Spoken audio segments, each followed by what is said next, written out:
Bonjour, donc on est à la semaine 4. On est déjà ici le 27 janvier. Ça passe vite, semaine 4. J'espère que ça va bien dans vos stages. S'il y a quelque chose, juste du problème, juste à nous écrire, hein, gênez-vous pas pour nous laisser savoir comment ça va. Puis à 7 heures le soir aussi, le lundi soir, là, bon, on va tous se brancher, puis on va discuter de qu'est-ce qui se passe dans nos stages. Si vous avez des choses intéressantes à discuter, j'en suis certaine, on va parler de ça. D'accord. Donc, cette semaine, on va voir les nouveaux antiépileptiques. Donc, les anticonvulsivants de deuxième génération. Un instant, là. OK, on continue. Il y avait un petit peu de bruit, là. C'est mon petit chien, je pense, il jouait avec son os, là. Puis, ça commençait à faire pas mal de bruit. OK. Donc, les anticonvulsivants de deuxième génération, un grand progrès. Ils sont bien absorbés, liposolubles, donc ils sont solubles dans les gras, donc ils vont être bien absorbés avec des aliments gras aussi, avec les gras, et puis pénètrent plus facilement dans le système nerveux central. Le système nerveux central, la myéline, hein, c'est composé c'est des lipides. Alors, c'est pour ça que ça a du sens qu'ils sont bien absorbés et liposolubles, hein, parce que ça passe dans les gras. Ils agissent, par de nombreux mécanismes. Là. Il y a plusieurs façons d'agir. L'association, il y a une bonne efficacité, mais en association, donc, avec d'autres médicaments. Okay? Par eux-mêmes, c'est moins bon. C'est plus par d'autres médicaments.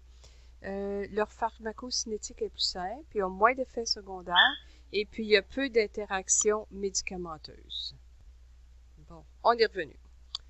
Et puis, c'est ça. Donc, il y a peu d'interactions médicamenteuses. On continue. On a une liste ici là, des nouveaux anticonvulsivants, ce qu'on appelle de deuxième génération, le Lamictal. Vous avez le nom générique, la lamotrigine, Lamictal, l'abréviation, le LTG, l'oxcarbazépine, le Trileptal, le gabapentine, Neurontin, topiramate, c'est le nom générique, donc on va le voir sous Epitomax. Vous avez ici le Sabril, okay, qui est du Vigabatrin. Le Keppra, ça c'est Florian, il en a vu lui déjà là, avec Master, il m'en a parlé la semaine passée. Hein? Le Lévétiracétam, Keppra, c'est plus facile à retenir. Puis celui-là ici, le Ficompa, je ne le connais pas. Maria, elle a fait beaucoup de recherches hein, pour mettre la liste de médicaments à date, là. Donc, ça devrait être bon. Alors, on a ici le Sabril, structure analogue au GABA. Donc, on a ici la façon que inhibition de la GABA transaminase. C'est pas vraiment des questions d'examen ici, là. Ce qui est important pour nous de savoir, c'est peut-être de reconnaître les noms. Hein, comme ici, à quoi ça sert, et puis l'effet sur le EEG. C'est ça qui est important. Mais de reconnaître les noms pour savoir si, quand vous avez votre requête, ben, on voit du GABA, on voit du Sabril, donc on sait que c'est un médicament antiépileptique. Les effets secondaires, il y a beaucoup d'effets secondaires pour les médicaments antiépileptiques, toutes les drogues, hein, ça agit sur le système nerveux. C'est évident qu'il va y avoir des effets secondaires. Somnolence, irritabilité, dépression, anomalie du champ visuel, possibilité de troubles de comportement et même psychiatriques. C'est indiqué aux patients qui présentent des épilepsies rebelles en association avec d'autres antiépileptiques. Et puis, parfois, c'est ça, en le mélangeant avec un autre antiépileptique, là, ça va être très, très, très efficace pour un type de crise. Il est utilisé en monothérapie dans le syndrome de West, ici, là. Ouais, je perds ma souris. Bon, voilà, dans le syndrome de West, il est utilisé en monothérapie. Continuons ici. Donc, vous avez le neurontin, je pensais que c'était avec un N. C'est neurontin. Gabapentine. Le mode d'action est mal connu. Donc, mais on pense que ça affecte les canaux ioniques, là, les canaux de sodium. C'est utilisé en thérapie adjuvante, donc avec un autre médicament, pour les épilepsies partielles réfractaires et les épilepsies généralisées. Le neurontin, vous allez le voir aussi en EMG là, pour des douleurs quand les patients ont des douleurs là, nerveuses, là, des algies, là, puis dans certaines neuropathies. Le médecin va prescrire ça. Les événements indésirables, les effets indésirables, somnolence, vertige, ataxie, nystagmus, céphalée, hein, tremblement, diplopie. Ça, c'est des choses qui peuvent varier. Le tremblement, diplopie, ça va se faire dans les premiers jours, puis après ça, ça va disparaître. Le patient devrait s'en habituer. Puis, dans les nouveaux antiépileptiques, le Ficompa, celui-là, je ne l'ai jamais vu. Disons que je trouve ça intéressant, là. Ouais, c'est un antagoniste hautement sélectif des récepteurs AMPA. Ça, je ne pourrais pas vous dire c'est quoi. Ça réduit l'hyperexcitabilité neuronale en ciblant les récepteurs de glutamate. OK? Pas synaptique. OK. C'est un médicament qui a été approuvé au Canada en 2013, donc c'est assez récent, à titre de traitement d'appoint pour les crises épileptiques partielles. Et puis depuis décembre 2015, traitement d'appoint chez les adultes atteints de crise épileptique généralisée tonique-clonique primaire. Peut-être que vous allez en voir, là, parce que c'est quand même assez récent. Hein? Les effets secondaires, bien, les vertiges, somnolence, on a beaucoup de ça. Changement d'humeur, c'est évident, là, ça affecte les neurotransmetteurs. Perte d'équilibre, sensation de faiblesse, fatigue. Okay? Donc, c'est pas mal tout. Hein, ça l'affecte, là, l'humeur, ça l'affecte, ça provoque la somnolence. Ça, il faut que ça soit bien dosé pour pas qu'il y en ait trop, pour que le patient puisse continuer à travailler et à vivre normalement. Le lamotrigine, donc le Lamictal, c'est par blocage de canaux sodiques et puis efficace sur des épilepsies généralisées primaires. Okay? Et puis les effets secondaires, ça peut être des éruptions cutanées.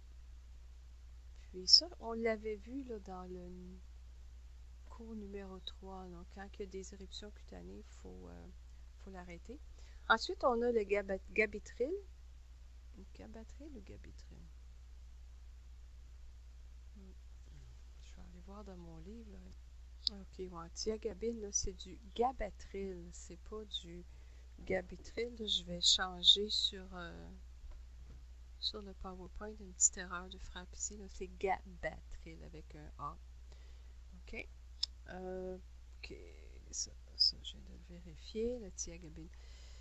OK, donc c'est des médicaments qui sont GABA analogues là, sur les encore ça agit sur les canaux. Pas d'interaction avec les autres antiépileptiques.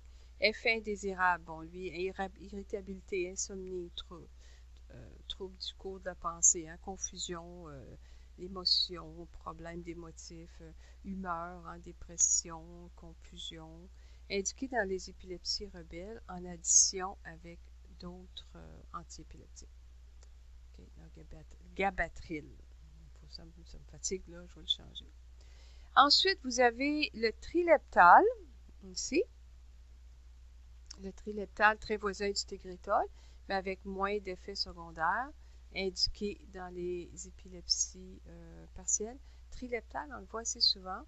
Puis le Vimpat, celui-là, je ne le connais pas, prescrit en association avec un autre antiépileptique dans les crises partielles. Okay, encore là, les effets indésirables sont plus fréquents en début de traitement. Il faut toujours nous insister les vertiges, somnolence, etc. Le Felbamat, qui est le nom commercial Taloxa. Donc, encore action faible sur le GABA, sur canaux sodiques. L'action est incertaine. Les effets indésirables, c'est encore la même chose. Là. Insomnie, irritabilité, nausée. Puis lui, ben, ça peut affecter le foie, hein, des hépatites, puis des problèmes médulaires. OK? Et le Felbamat, là, réservé, c'est comme pour le syndrome de Lennox-Gastaut, qui est une épilepsie difficile à traiter puis assez grave aussi. Okay? Mais encore là, vous n'avez pas besoin de tout apprendre par cœur. Je vais vous donner une liste, là, c'est juste de reconnaître les noms, OK? De reconnaître les noms. Puis, tu sais, ça agit, bon, sur les canaux sodiques. on les a vus dans les premiers cours, là. Comment est-ce que ça agit, tu sais, les neurotransmetteurs inhibiteurs. OK? Fait que ça va faire comme un équilibre entre les excitateurs et les inhibiteurs. OK, le Topamax. Donc, encore, ça fonctionne avec le blocage des canaux sodiques. Les effets indésirables, ataxie, somnolence, troubles du langage, troubles de mémoire, confusion, troubles d'humeur, dépression. Et puis, c'est indiqué dans les épilepsies difficiles à traiter, là, avec d'autres antiépileptiques. Il n'est pas pris comme tout seul, celui-là. OK. Ici, le rifanuide. Non, celui-là, je ne connaissais pas non plus, là. Traitement d'appoint, crise d'épilepsie associée au syndrome de Lennox-Gastaut. OK? Donc, on a encore toute notre panoplie d'effets secondaires, troubles oculaires en plus ici, là. Le Keppra est indiqué comme traitement adjuvant, donc pour aider là, en supplémentaire chez les patients épileptiques adultes dont les crises ne sont pas contrôlées de manière satisfaisante par les traitements classiques. Alors, on va quand même le voir assez fréquemment. Il va avoir son médicament principal, puis un médicament adjuvant. Là, donc, le Keppra, c'en est un. OK, Maria nous avait mis un beau petit graphique ici, là. Donc, on a des noms de médicaments ici. Hein? Acide valproïque, gabapentine, on a plein ici, là. C'est peut-être les fonctions, hein, sur les canaux, les cellules, etc. On n'a pas besoin de savoir ça, mais on sait que de façon générale, ça agit sur les... ça va augmenter, si on veut, les neurotransmetteurs inhibiteurs. Fait que ça va créer un équilibre. Hein? En gros, là, c'est ça, là, que ça fait. Puis, vous avez ici médicaments, une erreur. Attends, je vais aller corriger ça, ça me fatigue trop. OK. Bon, Maria nous a fait un beau tableau ici, là. J'ai juste fait de petites corrections. Médicaments selon le type d'épilepsie. Donc, dans les épilepsies généralisées primaires, on a l'absence, hein? On a la tonique clonique, myoclonique et atonique. Puis les partiels, on a simple, complexe partiel et secondairement généralisé. Donc, ici, l'absence est traitée. Le premier médicament, ça va être l'étoxucimide. Les crises généralisées primaires, ici, on a les benzodiazépines. Et puis les partiels, on a toute la liste ici, là. Carbamazépine, phénitoïne, phénobarbital, gabapentine, oxcarbazépine, prégabaline, lacosamide et felbamate. Puis on a ici toute une variété. Ceux-là ici, acide valproïque, clobazam, lamotrigine, topiramate, c'est pas mal. On les voit aussi pour pas mal toutes les épilepsies. Tous les agents antiépileptiques sont efficaces contre l'épilepsie à départ focal. Tous les agents antiépileptiques sont efficaces contre l'épilepsie à départ focal, donc épilepsie partielle, sauf l'étosucimide, celle-là. Celle-là est bonne dans les crises d'absence, OK? Absence, étosucimide, là, vous allez voir ça là, ensemble. Spasme infantile, en gros, vous avez le vigabatrine, les stéroïdes, l'ACTH pour ici, puis des benzodiazépines. Ensuite, dans le syndrome de Lennox-Gastaut, vous avez le rufinamide si échec des autres médicaments. Puis le syndrome de Dravet, okay? Le stéripentol. C'est comme un résumé ici là, des principaux antiépileptiques qui vont être utilisés. Okay? L'absence, je vais vérifier avec l'Association canadienne là, lesquels que vous devez savoir, mais probablement l'absence ici, l'étosucimide, les benzodiazépines pour eux ici, puis les partiels, le phénoptoïne là, ici. Là. Ça, c'est phénitoïne, carbamazépine pour les partiels. Mais je vais vérifier, puis je vais vous revenir avec ça. OK? Donc, on a fini pour ce cours-là. J'avais vu sur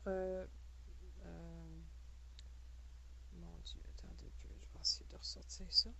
J'ai essayé de vous trouver des photos de médicaments tantôt. Ah, il y en a ici, là. OK, j'en avais mis Trileptal, l'amictal. Bon, j'avais des photos, là, je sais pas si vous les voyez. OK, hein, des petites pilules bleues. Ici, on pourrait avoir de l'acide valproïque. Tiens, on va l'avoir.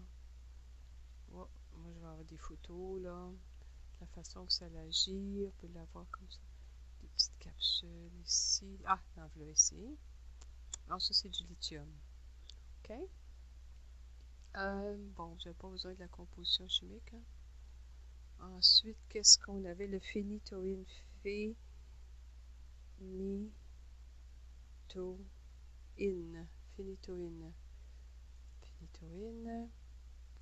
Photo, image, capsule. Bon. Voyons. J'ai de la misère. OK. Enter. Bon, c'est ça, ça ressemble à ça. Le dilantin. Donc, grosso modo, si vous pouvez souvenir des noms, là, des médicaments, c'est ça qui est important. Donc, on va arrêter celui-là, ici, puis on va continuer tantôt avec le cours numéro 5, avec des exemples de EEG.